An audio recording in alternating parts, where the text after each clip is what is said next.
Hey everyone, welcome back to The Explainer. Today we're diving into an ancient story that honestly plays out like a gripping true crime thriller. We're talking incredibly high stakes here. We've got sacred duties, a deeply shocking family betrayal, and some pretty profound cosmic lessons on the very nature of knowledge itself.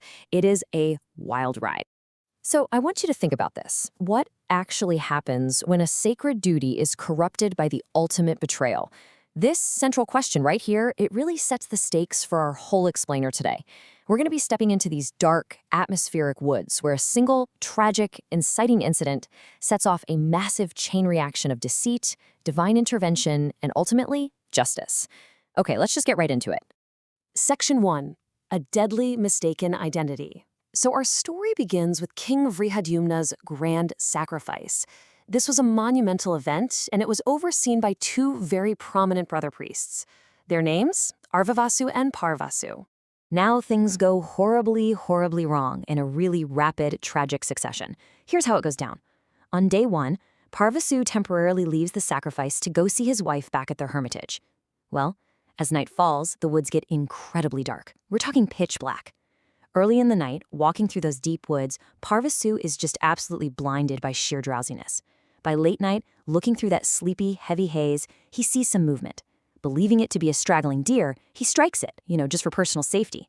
But then, midnight rolls around, and he makes a horrifying realization. That figure? It wasn't a deer at all. It was his own father, Raivya, who had been wrapped up in the skin of a black antelope. It's just devastating. By day 2, a completely distraught Paravasu is forced to perform the funeral rites for his slain father. Section 2. The brotherly betrayal. So, with this immense, crushing sin hanging over him, a totally desperate Paravasu returns to the sacrifice, and he does the unthinkable. He begs his brother, Arvavasu, to take on the severe penance for his terrible crime so the sacrifice can keep going.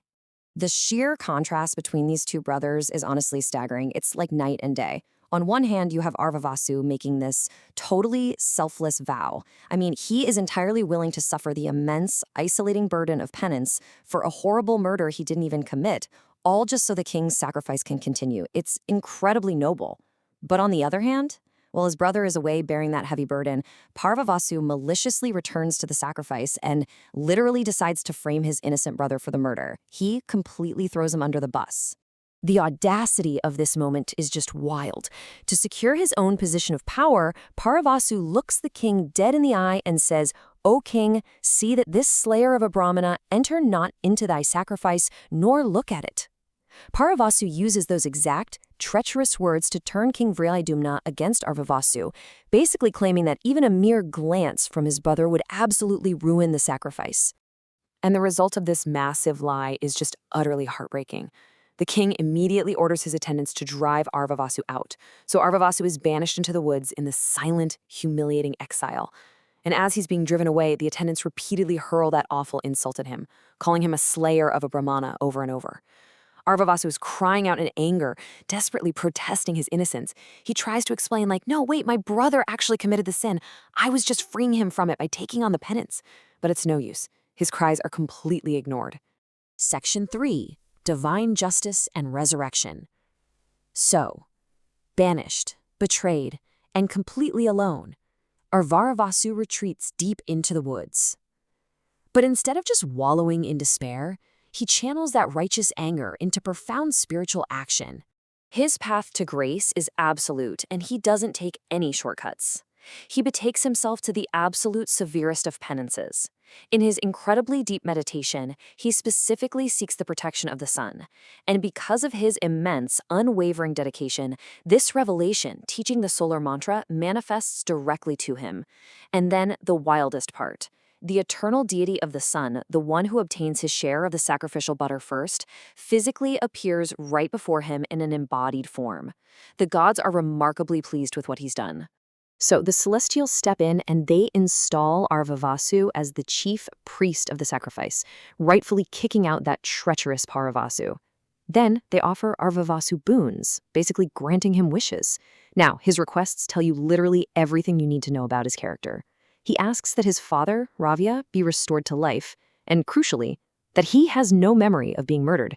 And then, remarkably, he asks that his brother, Paravasu, the guy who literally framed him, be completely absolved from his sin. Wow. He also asks for 2 others, Bharadwaja and Yavakri, to be restored to life, and that the solar revelation attains celebrity on Earth. The gods absolutely agree, and they grant him even more than he asked. I mean, it's just an incredible showcase of his immense capacity for forgiveness, saving the very brother who betrayed him. Section 4. The True Path to Knowledge. Now, among those resurrected by Arvavasu's boons is this figure named Yavakri, and his return sparks a fascinating conversation with the gods that goes way beyond the initial crime of this story. See, Yavakri has this burning question for Agni and the deities the second he comes back to life. He asks them, "How came it then, O chiefs of the immortals, that Raivya succeeded in killing me in that way?" You can tell Yavakri is just totally bewildered. He essentially points out to the gods, look, I had obtained a knowledge of all the Vedas and I had practiced penances. So he wants to know how on earth, with all that immense knowledge, was Raivya actually able to defeat and kill him? The gods' answer here is incredibly profound. They point out a really stark contrast in their methods. Yavakri, they say, learned the Vedas easily, with basically no exertion. And critically, he did it without a teacher. Raivya, on the other hand, endured immense troubles over a really long time. He exerted great effort and completely satisfied his preceptor by his conduct to obtain his knowledge. It's this brilliant, striking comparison between taking shortcuts versus earning true mastery. Which brings us to a concept that I think is just as relevant today as it was back in ancient times. Exertion, right? It means physical or mental effort, the sustained hard work over a long period of time that is absolutely required to achieve true mastery. You know, we live in this age of life hacks and quick 5-minute tutorials, but this ancient story reminds us that true skills and deep, foundational knowledge simply cannot be hacked. Without a guide, without time, and without serious, sustained effort, your foundation is fragile, just like Yavakri's was when he came up against Raivya's deeply earned power. Our explainer concludes with these beautiful words from Lamasa, who is the narrator of this tale to King Yudhishthira. He points out this sacred hermitage where all these incredible events went down, this gorgeous place embellished with trees bearing blossoms and fruits in all seasons. And he says, dwelling at this spot, thou wilt be delivered from all thy sins. It's a really powerful wrap-up to a story steeped in betrayal, but ultimately defined by cosmic justice, the sheer value of hard work, and the unbelievable power of redemption. So I want to leave you with this thought to ponder today. In your own life, are you taking the easy path and just hoping for the best, or are you actually putting in the exertion required to build a foundation of knowledge that can never, ever be broken?